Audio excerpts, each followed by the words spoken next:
Hi, it's Kim Boon. Today I have a big announcement. I know it will come as a surprise to some of you, but as you know, I've tried to be a moderate voice among Singaporeans in this channel, especially for G 2025. So as I go about making my political videos, I find myself more and more drawn to the things that Red Dot United is doing.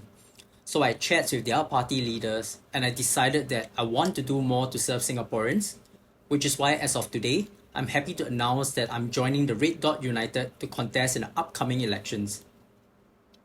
Nah, I'm just kidding. But jokes aside, there's a serious point to be made here. Especially for those of you that have been supporting this channel, think about what I said and how that made you feel. I imagine that more than a few of you were very upset. You probably even felt a sense of betrayal almost. It's like all of this time I told you that I was independent, but I ended up taking a side. And of course, in reality, I could have really been independent while a YouTuber, and me joining politics subsequently had absolutely no relations to what I did on YouTube. But you and I know that perceptions matters, and optics is a reality of politics. Which is why this interview with a recently resigned NMP is so mind-boggling. I've been an NMP for 4 years, and during this process, one of the things that NMPs need to do is really to scrutinize government policies. Another thing that we do is to scrutinize government bills that have been brought into Parliament. And I've had conversations with PAP members as well as with opposition members, and of course with my ex-fellow NMPs. And I found during this period that a lot of PAP policies and the way that they did things, it made a lot of sense. There was an innate logic to it. It looked at things long term. Today, I want to talk about the nominated MP scheme, and I want to thank Suresh2720 for suggesting this topic. I have resisted talking about this for some time now because I wanted to give the characters involved the benefit of the doubt. But with this interview and some events happening on the ground, I thought it was time to finally break into this discussion. So the origin story started on Valentine's Day this year, not because it was a season of love, but by the resignation of the two nominated MPs, Mr. Raj Joshua Thomas and Dr. Syed Haran. So both had been appointed in July 2023 for 2.5-year terms and were expected to serve until January 2026. So this was the first time in 35 years that resignations of this nature happened. To understand the problem, we first have to consider the role of the NMP. When you are in that position as an NMP, it's one of those offices that we have in government, right? That you need to be neutral, you need to be non-partisan. The problem? Well, let me just let Mr. Raj set the scene before we get into all of that. It was important that the PAP remain comfortably and in government and in a strong way. And I wanted to contribute. And I think when you have that confluence of two factors, it's untenable to remain as an NMP if you want to preserve the character of the NMP scheme. So Mr. Raj talks about wanting to join the PAP and in fact highlights that was the reason for quitting as an NMP. So keep this in mind as we talk through the thinking in this video. So one school of thought is that bringing NMP as political candidates, whether for PAP or the opposition, will discredit the scheme which was created to encourage more independent views in Parliament. And the scheme could end up becoming a stepping stone for some to build a political career.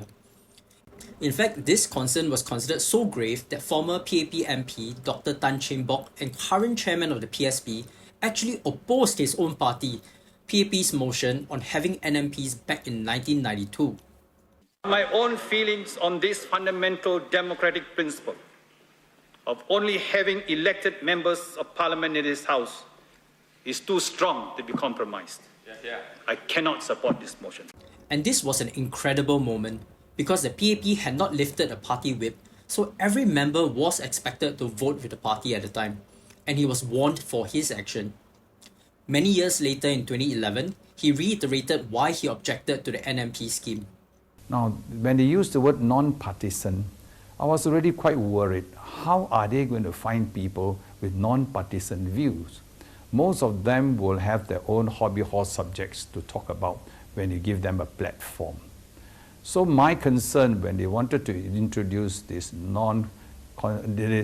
NMP scheme was that we will slowly invite people with hidden agenda.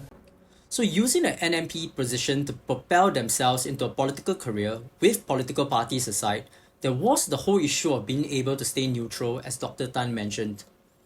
So being an NMP is not very different from what I'm doing these days in this channel. So no one is 100% unbiased, nobody.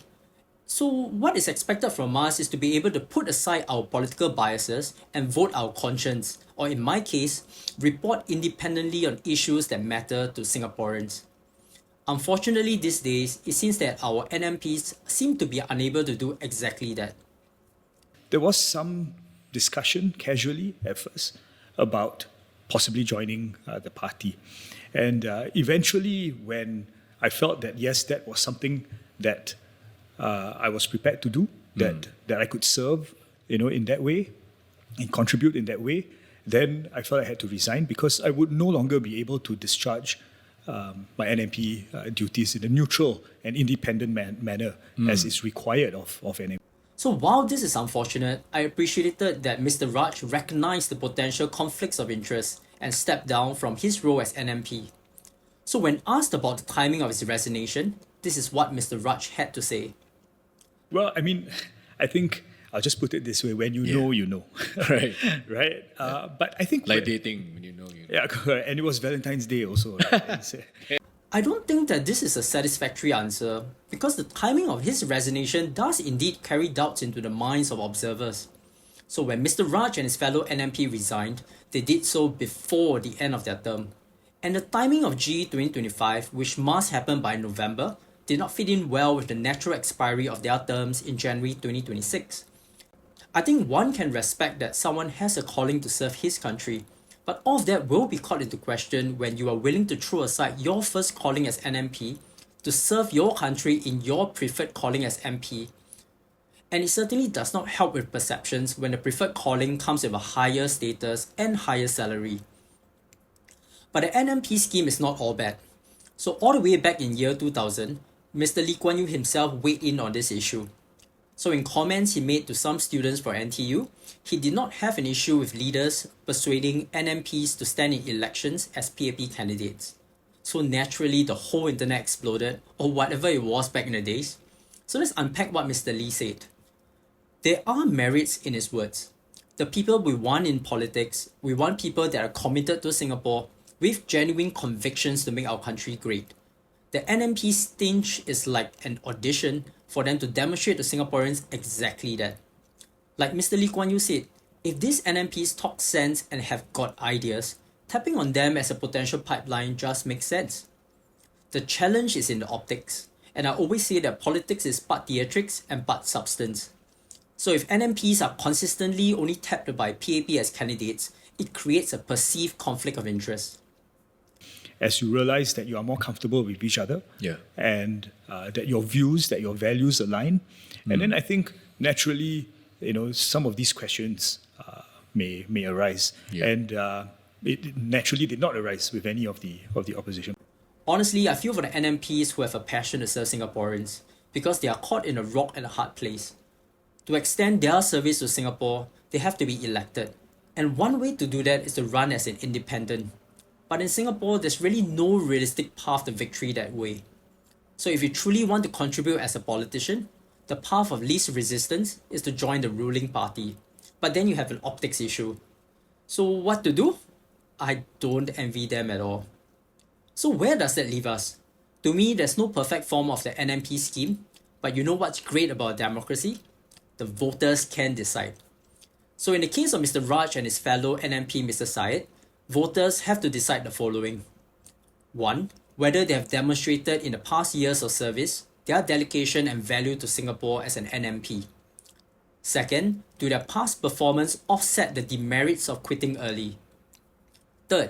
Do their performance offset the bad will that comes from the optics of not being able to be independent during their time as NMP? So these are questions that voters will grapple with. To complicate things further, these individual assessments have to be done in the context of the broader GRC teams, which I assume is where these ex-NMPs will contest in. So I for one am excited to see how the confluence of factors will play out in the upcoming elections. So, what are your thoughts on the NMP scheme? As usual, please share your thoughts in the comment section. And until next time, this is your Red Dot Perspective.